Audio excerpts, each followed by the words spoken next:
Hello guys, in this video we are going to discuss about different control flow statements which are available in Java. This is mostly similar to the previous programming languages like C. So we know any programming statements we can divide it into three categories. The first one is selection statements, second one is iteration statement, and third one is jump statement. So before this we have sequential statements also, like sequential execution in the sense all the statements will be executed without skipping any statement. But coming to selection statements, based on the given condition we are selecting a path. So we are providing a condition. If the condition is true, execute some path, execute some code. If the condition is false, we are taking another path or we are executing another code. So this is nothing but selection statement. Based on the given condition we are choosing the different paths. So we will see what are the different selection statements we have. And the next one is iteration. So this is also based on condition. Based on condition, if the condition is true, we are executing some set of statements. But after executing this set of statements, again I'll go back and again I'll check the condition. If again the condition is true, again I'll repeat the same process. So till the condition becomes false, I'll repeat this process. So this repetition is called as iteration. So what are the different iteration statements we have? That also we will discuss. So next is jump statements. So jump statements, it depends with or without any condition. We can jump from one point to other point. So that also we will discuss. Right. So firstly selection statement. So I have told you that based on one condition we are selecting a path. So in the selection statement we have four different categories here. Simple if else, if that is else if ladder, multiple else if conditions, else if ladder, and lastly we have switch condition. So these are all like basic things for any programming language. Like in C already we know this. So simple if, when simple if will be used, when we have only simple condition, simple one condition, then we will go with if. And if else, if I have any two conditions, two alternative for this. So if the condition is true, do this, or if the condition is false, do that. That means we have exactly two paths.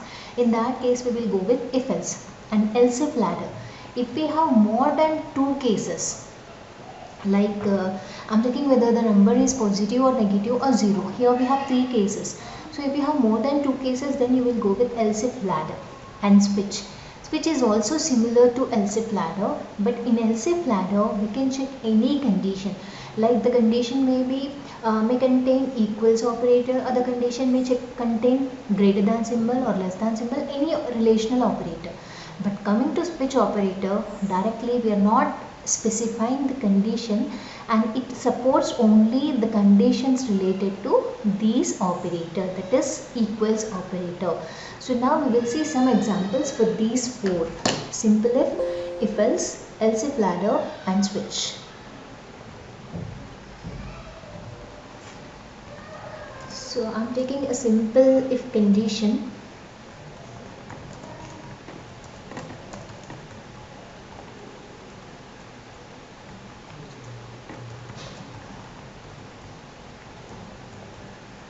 So I'm reading a number from the user using a scanner class. New scanner. So system.in. Now I'm asking the user to enter a value. So enter x value. This program is to find absolute number. So finding absolute number, before that import util package in which scanner class is available. Right. So now this program is for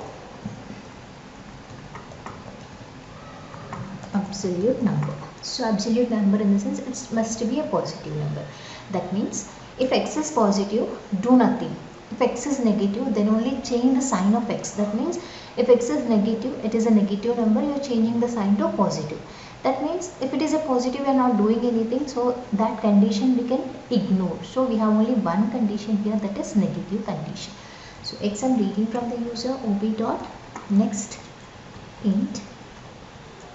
Now check if x is less than So less than 0, then what I'm doing, I'm changing the sign of x. X is equal to minus x. Then print absolute number.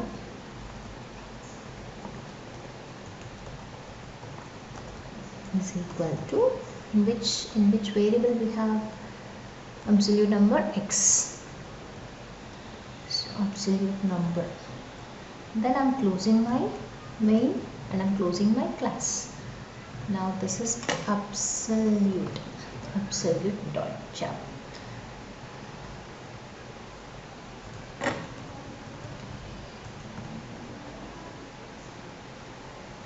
Now I'll try to compile this program.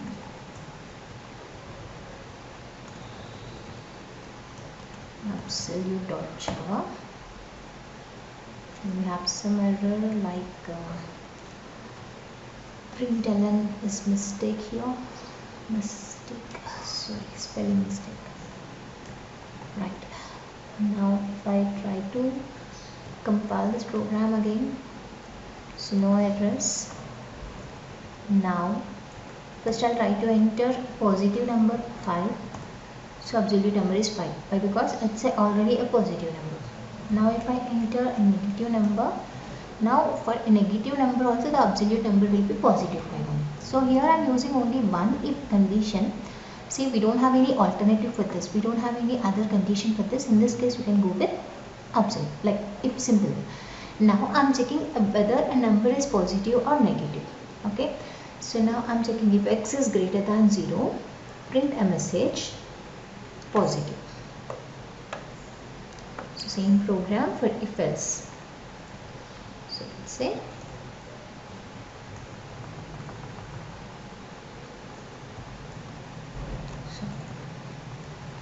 positive,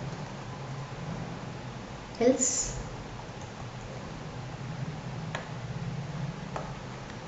it's a negative.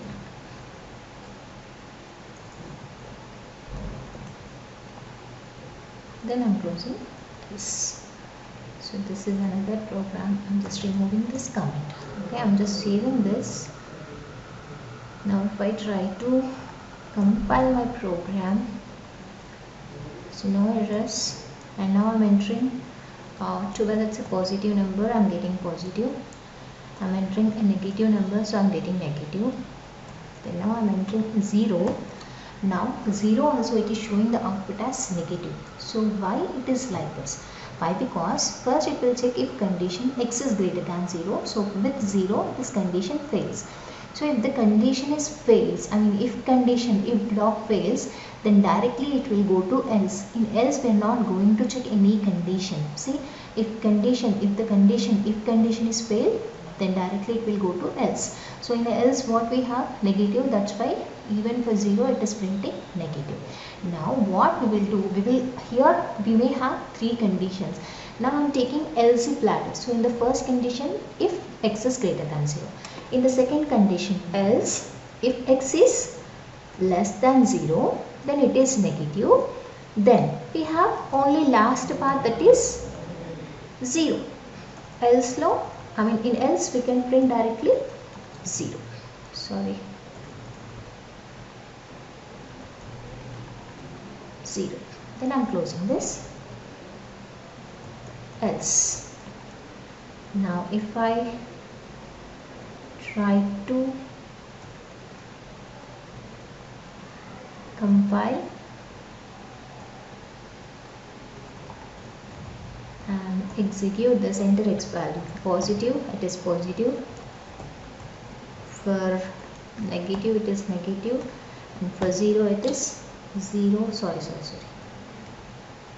For 0 it is 0.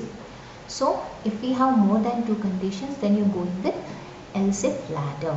Now in this program actually we have greater than, less than symbol, so we cannot convert this program into switch case program, but we can take another program in else if ladder itself. If x is equal to 0, I am printing some statement 0. Else if x is equal to 1,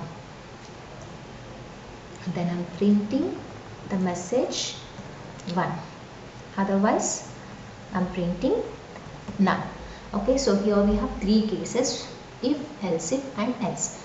So now if I save this and execute, if x is 0, 0, if x is 1, 1, if x is other than 0, 1, it is getting none.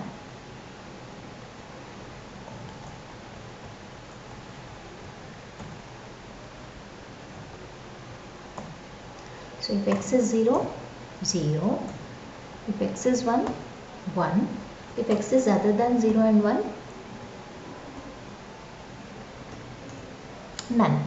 Now we will convert the same program using switch case. So switch off, switch will take a variable. Which variable we are passing? X. Now, so whatever the possible values are there for x, pass as a case value. So case is a fixed keyword here. Case space, what is the first x value? That is 0. So instead of if x is equal to 0, what I am writing? Case, that is x is equal to 0. So what you are doing? Just print 0. Next possible x value is 1, that is case 1.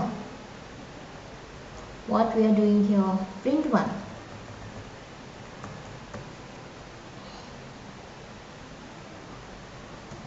Next, within else block, whatever you write, that we need to write in a default case.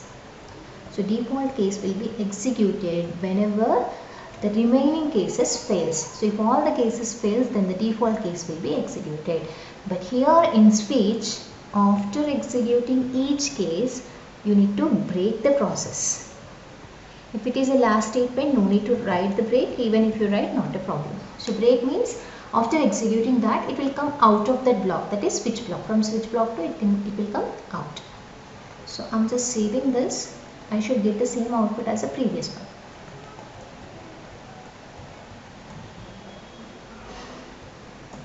So if x is 0, 0, if x is 1, 1, if x is any other value, then none. So same thing we are getting here, right? So that is about selection statements in Java. And next we have iteration statements. We have while, do while and for loop, which has similar syntax and similar functionality to C. So in C already we have while, do while and for. So while and for loop are entry control. That means at the entry level itself we are checking the condition. That means if the condition is true, then you are executing that. If the condition false, you are coming out of the loop. And coming to do while, so first you are doing some process and after that you are checking the condition, that is exit control loop. And next is jump statements. So I told you that without any condition we can shift the control from one point to other point. We can jump from one point to other point. So the statements are break, continue and return. So break means, now we have seen in switch case, after completing the statement, if you want to break, come out of that block, you can use break. So without any condition, you're completely breaking that process. You're coming out of that block. So that is break. And continue. Wherever you write continue, only the current iteration will be stopped, break, and the next iteration will be continue. For example, you have 10 iterations. If the third iteration, if you are trying to continue, then the third iteration will be skipped, and from fourth iteration it will be continue. And coming to return, generally we used to write this return statement in the functions. So if you want to go from called function to calling function, generally we will write return statement. So this is about control flow statements which are available in Java. And thank you.